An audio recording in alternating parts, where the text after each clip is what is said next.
বার্মিংহামে ইউনিসন, যেটা কিনা আপনার আমরা খুব শীঘ্রই দেখতে পারবো যে টেলিভিশন স্ক্রিনে, ইমিগ্রেশন অ্যান্ড অ্যাসাইলাম, এটা একটা গার্ডিয়ানের একটা রিপোর্ট। এবং এখানে যে রিপোর্টটা হলো যে migrant care workers to leave flat Shabana Mahmood constituents over longer wait to settle. এখানে মূল কারণ হলো যে ইউনিসন নামে একটা লেবার পার্টির একটা অর্গানাইজেশন রয়েছে যারা কেয়ার ওয়ার্কার বা এই সমস্ত ওয়ার্কারদের যারা আপনার করে তাদের অর্গানাইজেশন, এবং সেই অর্গানাইজেশন থেকে সিদ্ধান্ত নেওয়া হচ্ছে শাবানা মাহমুদ, উনি আমার মনে হয় এই এরিয়ার নাম লেডি কালাম ভাই, ওই যে শাবানা মাহমুদের এরিয়ার নামটা কি বার্মিংহামে? এইখানে আমরা লেডিউড এরিয়া। সো লেডিউড এরিয়াতে উনার প্রায় 55,000 কনস্টিটিউয়েন্টস রয়েছেন, এবং তাদেরকে সজাগ করার জন্য ইউনিসন সিদ্ধান্ত নিয়েছেন যে ওই এলাকাতে উনি করবেন, ওনারা লিফলেটিং করবেন, যাতে শাবানা মাহমুদ এই বিষয়টা আলোকপাত করেন। কি বিষয়টা হলো হোয়াইট পেপার যেটা হোম অফিস পাবলিশ করেছে, সেখানে বলা হচ্ছে যে কেয়ার ওয়ার্কার যারা রয়েছেন পার্টিকুলারলি তাদেরকে যেন আপনার 5 বছর থেকে 10 বছরে নেওয়া হয় আপনার ওই যে সেটেলমেন্টের জন্য। তো এই বিষয়টা নিয়ে তারা খুবই ওয়াকিবহাল। এইখানে যে বিষয়টা হলো যে NHS এর যে কেয়ার ওয়ার্কার রয়েছে, 1/5 of the NHS care worker হলো আপনার মাইগ্রেন্ট, যারা মনে করেন টিয়ার 2 আন্ডারে এরা এসেছেন, এবং 1/4 হলো আদার কেয়ার সেক্টরের আপনার মাইগ্রেন্ট যারা এইখানে কন্ট্রিবিউট করেন। এবং এজ এ রিজাল্ট তারা বলতেছেন যে অনেকগুলো আপনার প্রভিশন রয়েছে কেয়ার ওয়ার্কার এখন কিন্তু আর আনা যাচ্ছে না। সেই ক্ষেত্রেও কিন্তু অনেকগুলো care company including NHS they are struggling to maintain, নতুন কেয়ার ওয়ার্কার নিয়ে আসা যাচ্ছে না। আর উপরন্ত যেভাবে আপনার মানে আইনের কড়াকড়ি করা হচ্ছে, সেই ক্ষেত্রে দেখা যাচ্ছে কেয়ার সেক্টরগুলো আসলে খুবই স্ট্রাগলিং করতেছে, এবং তারা খুব নিরুপায় হয়ে শাবানা মাহমুদের আপনার দৃষ্টি আকর্ষণের জন্য তারা এই সিদ্ধান্ত নিয়েছে। কালাম ভাই, এই যে কেয়ার ওয়ার্কার ইউনিসনের একটা লেবার অ্যাফিলিয়েটেড অর্গানাইজেশন, কিন্তু ইউনিসন যারা আপনার ওই যে এমপ্লয়ি যারা আছে, ওয়ার্কার যারা আছে, তাদের রাইট নিয়ে কথা বলে, এবং সেইখানে ওয়ার্কার্স ইউনিয়ন কি ইউনিসন নাম। তো সেইখানে যে কথাটা বলা হচ্ছে যে 10 ইয়ার্স, 5 থেকে 10 ইয়ার্স, কোনো ক্ষেত্রে বলা হচ্ছে 15 ইয়ার্স পর্যন্ত যারা বেনিফিট নেবে, সেই বিষয়টা নিয়ে কিন্তু তারা অলরেডি খুবই ওয়াকিবহাল। আমি যেটা কথা বললাম যে NHS এর ওয়ার্কারও কিন্তু 1/5 রয়েছে কে আছে। এটা আসলে একটু চিন্তার বিষয়, কারণ বলা হচ্ছে যে কত 55,000 কনস্টিটিউয়েন্সি, তো এটা একটা বিরাট সংখ্যা কিন্তু। এবং এটার সাথে যদি যারা কেয়ার ওয়ার্কার এই দেশে আসছে, তারা যদি যুক্ত হয়, 55,000 কনস্টিটিউয়েন্টস রয়েছে উনার লেডিবার্ডে, হ্যাঁ, উনার বুটার রয়েছেন 55,000। এটাই বলতে যাচ্ছে। ইউনিসনের মেইন কাজ হলো যে এই এদেরকে মানে উনার নিজের জায়গা থেকে উনারা যদি আর কি উনার দৃষ্টি আকর্ষণ, এটার মানে এটা না, এটার সাথে তো দেশের যারা আছে সবাই যদি এক হয়, তো একটা মুভমেন্ট, তো এটা একটা মনে হচ্ছে একটা শক্তিশালী মুভমেন্ট হবে। এটা তখন বলা যাবে না যে ইলিগাল ওয়ার্কার ওর ইমিগ্রেশন ওয়ার্কার, ইমিগ্রেন্ট ওয়ার্কার। এটা এই দেশে যারা আছে তাদের কাছে মনে হচ্ছে যে এটা একটা ইনহিউম্যান, যে একজন মানুষ একটা লেজিটিমেট এক্সপেকটেশন নিয়ে কাজ করলো, ঠিক আছে, যে তার একটা উদ্দেশ্য নিয়ে আসলো যে 5 বছর পরে কাজ করে সে ইনডেফিনিট লিভ পাবে, তার ফ্যামিলি হবে, সেটেল হবে, সবকিছু।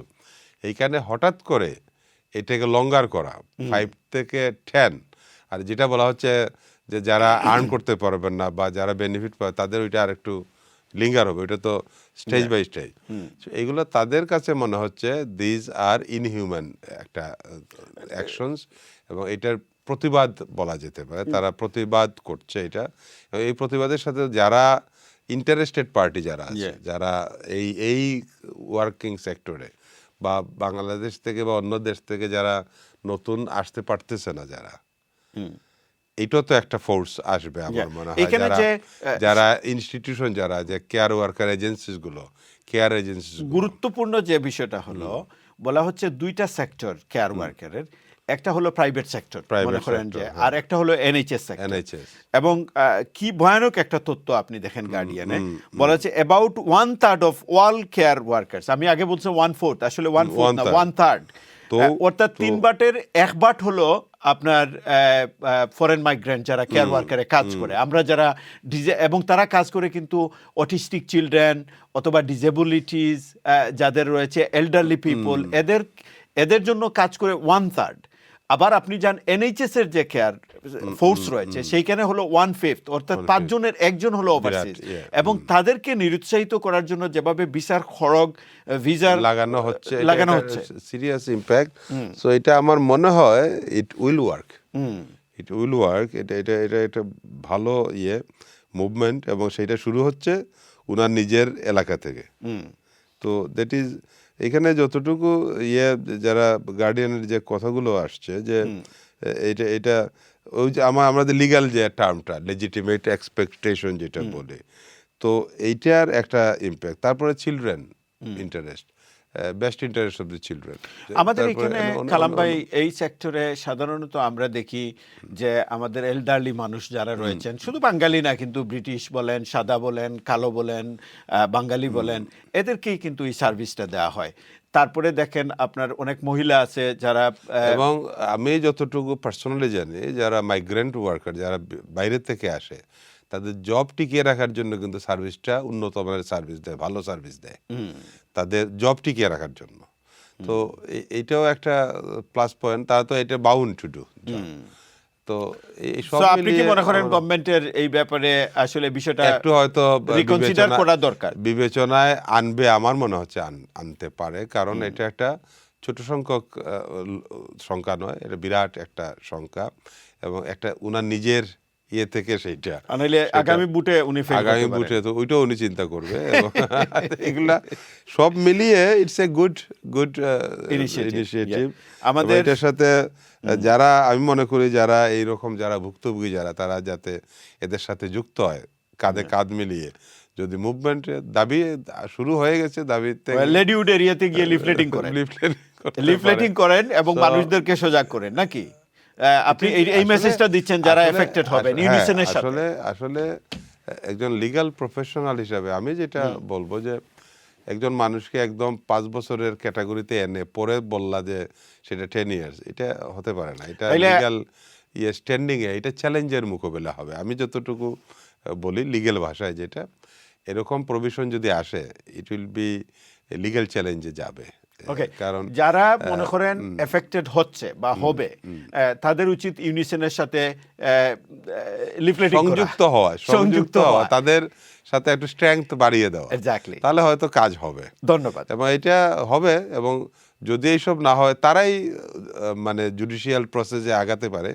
এরকম একটা বড় গ্রুপ অফ যদি আসে, তা জুডিশিয়াল রিভিউর পর্যায়ে যাওয়া যেতে পারে, যে পলিসি চ্যালেঞ্জ করে, হোম অফিসের যে পলিসির উপরে চ্যালেঞ্জ। অনেকগুলো অর্গানাইজেশন, ফেয়ার ভিসা আর একটা অর্গানাইজেশন এখানে গার্ডিয়ান, এটা তো আমরা ভালো করে জানি হাইকোর্টের যে ডিসক্রিপশন আছে, যে আনফেয়ার প্রভিশনস, আনফেয়ার ল, যেটা মানুষের এগেইনস্টে যায় মানুষের। তো এইগুলো আসলে হতে পারে, হয়তো চিন্তা করা উচিত। আমি মনে করি শাবানা মাহমুদ একটু ভাবা উচিত এখন। ধন্যবাদ। দর্শক, আপনারা যারা মনে করছেন যে আপনারা এফেক্টেড হবেন, বেশিরভাগ কালাম ভাইয়ের পরামর্শ হলো যে প্রয়োজনে আপনারা ইউনিসেনের সাথে একাত্মতা পোষণ করে আপনারা তাদের সাথে যুক্ত হতে পারেন। এবং আমরাও মনে করি আসলে একটা ফেয়ার সিস্টেম দরকার, এবং এইভাবে মানুষদেরকে আপনার লেজিটিমেট এক্সপেকটেশন, যেটা 5 বছরের কথা বলে 10 বছরে নিয়ে যাওয়া, এটা আসলে অমানবিক, এবং আমরা মনে করি আইনের দৃষ্টিকোণ থেকে এটা আনফেয়ার।